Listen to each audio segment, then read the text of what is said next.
राधे राधे। आज हम फाल्गुन शुक्ल एकादशी की कथा कह रहे हैं, जिसका नाम है आमलकी एकादशी। ध्यान पूर्वक सुनिए। एक बार राजा मांधाता बोले, हे वशिष्ठ जी, यदि आपकी मुझ पर कृपा है तो किसी ऐसे व्रत की कथा कहिए जिसका पालन करने से मेरा कल्याण हो।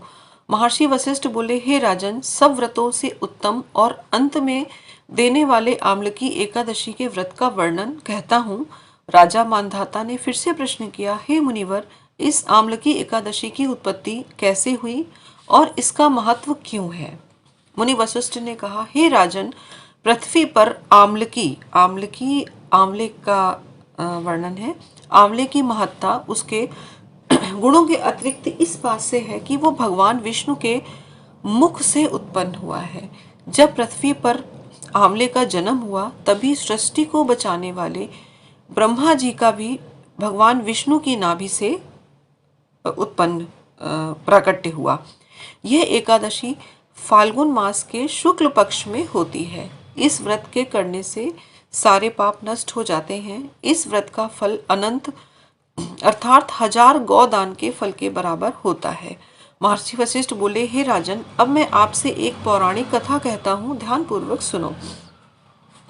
वैदिश नाम का एक नगर था, जिसमें ब्राह्मण, क्षत्रिय, वैश्य और शूद्र चारों एक साथ रहते थे। उस नए नगर में सदैव वेद ध्वनि गूंजा करती थी तथा पापी, दुराचारी तथा नास्तिक उस नगर में कोई भी नहीं था।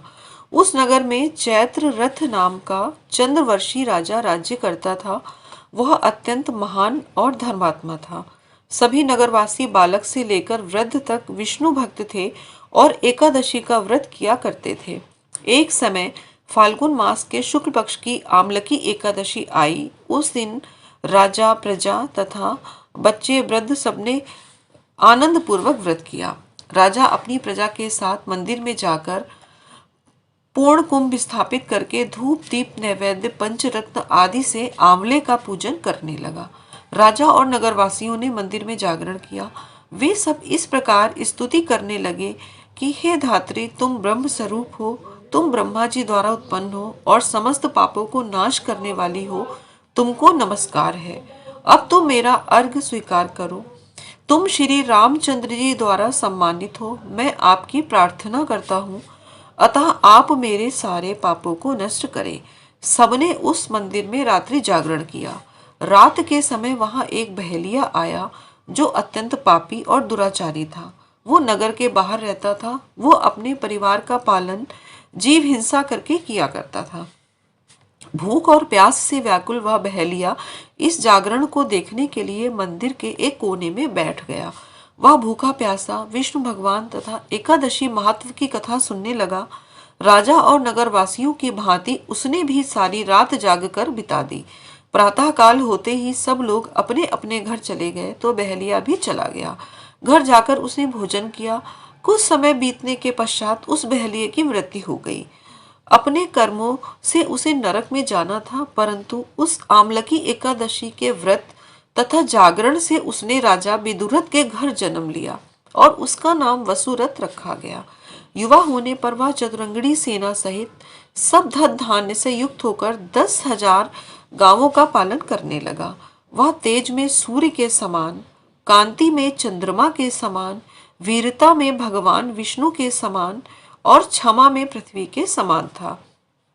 वह अत्यंत धार्मिक, सत्यवादी एवं विष्णु भक्त था। वह सदैव यज्ञ किया करता था। प्रजा का पालन वह समान भाव से करता था। दान देना उसका नित्य कर्म था। एक दिन राजा शिकार खेलने गए।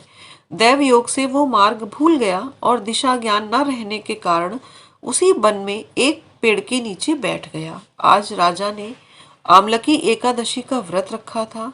सोते समय भगवान का ध्यान लगाकर सो गया। थोड़ी देर बाद वह पहाड़ी डाकू वहां पर आ गए और राजा को अकेला देख मारो मारो शब्द कहते हुए राजा की ओर दौड़े। डाकू कहने लगे, इस दुष्ट राजा ने हमारे माता पिता पुत्र पौत्र आदि अनेक संबंधियों को मारा है तथा देश से निकाला है, अतः इसको अवश्य मारना चाहिए। ऐसा कहकर वे डाकू उस राजा को मारने दौड़े और अनेक प्रकार के अस्त्र शस्त्र राजा के ऊपर फेंके, परंतु आश्चर्य कि वे सारे अस्त्र शस्त्र राजा के शरीर पर गिरते ही नष्ट हो जाते और उनका वार फूल के समान प्रतीत होता। फिर उन डाकुओं के अस्त्र शस्त्र उल्टा उन्हीं पर प्रहार करने लगे, जिससे वे मूर्छित होकर गिरने लगे। उसी समय राजा के शरीर से एक दिव्य स्त्री उत्पन्न हुई। अत्यंत सुंदर होते हुए भी उसकी भौहें टेढ़ी थी। उसकी आंखों से लाल लाल अग्नि निकल रही थी, जिससे वो काल के समान प्रतीत होती थी। वह स्त्री डाकुओं को मारने दौड़ी और थोड़ी ही देर में उस देवी ने सब डाकुओं को मृत्यु के मुख में पहुंचा दिया।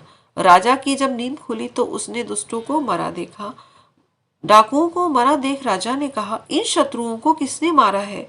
इस वन में मेरा हितैषी कौन रहता है? राजा ऐसा विचार कर ही रहा था कि आकाशवाणी हुई, हे राजा, इस संसार में विष्णु भगवान के अतिरिक्त तेरी कौन सहायता कर सकता है? इस आकाशवाणी को सुनकर राजा ने भगवान विष्णु को प्रणाम किया और अपने राज्य में आकर सुखपूर्वक राज्य करने लगा। महर्षि वशिष्ठ बोले, हे राजन, यह आमलकी एकादशी के व्रत का प्रभाव था जिसने आपकी रक्षा की। जो मनुष्य इस आमलकी एकादशी का व्रत करते हैं वे प्रत्येक कार्य में सफल होते हैं और अंत में विष्णु लोक को जाते हैं। हरे कृष्णा हरे कृष्णा कृष्ण कृष्ण हरे हरे, हरे राम राम राम हरे हरे, हरे कृष्णा। जय जय श्री राधे।